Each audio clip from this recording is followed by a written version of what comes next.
इसमें पी का भी कोई उतना इशू नहीं लग रहा है और एयूएम का साइज भी ठीक लग रहा है। ये फ्लेक्सी कैप पे जो आपका सवाल था उसका जवाब है। नेक्स्ट कैटेगरी में चलेंगे या फिर भी इसमें और कोई स्कीम्स आपको डिस्कस करनी है? नहीं, मेरे ख्याल से ये ठीक है, क्योंकि चूँकि हमने अपने हिसाब से बता ही दिया है तो इन 3 को ही वो थोड़ा सा और सर्च करे, और जो अगर हमारे कहने से कुछ रह गया हो तो in view of whatever we have discuss वो अपनी स्कीमों में थोड़ी सी और डेटा क्रंचिंग करे जाकर।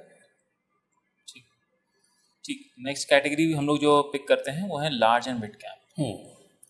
तो इसमें जो हम लोग का क्वेश्चन था वो था SBI large and mid cap से रिकॉर्ड्स में।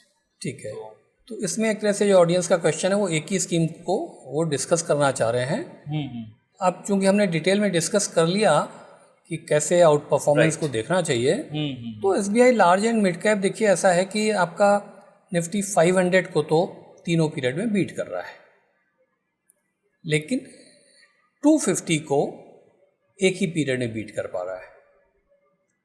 ठीक है, चल सकता है, लेकिन अब कहने का पॉइंट ये है कि यहाँ पे 3 स्कीमें ऐसी निकल के आ रही हैं, बंधन core equity, Motilal Oswal large and mid और UTI लार्ज एंड मिड, जो निफ्टी 500 को तीनों पीरियड में बीट कर रही हैं, निफ्टी 250 को भी तीनों पीरियड में बीट कर रही हैं। हाँ, निफ्टी मिड कैप 150 को UTI लार्ज एंड मिड एक पीरियड में बीट कर रही है, बंधन कोर इक्विटी और Motilal large and mid 2 period में बीट कर रही है। तो अब ये आपको सोचने की बात है। AUM में कोई ऐसा इशू लग नहीं रहा है।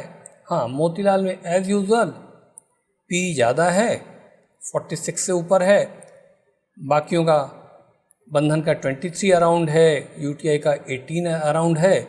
ये एक रेड फ्लैग रहता है, ये इनकी स्टाइल है इन्वेस्टिंग की। अब ये आपको देखना है। राइट, वैसे तो काम ठीक करती है मोतीलाल स्कीम।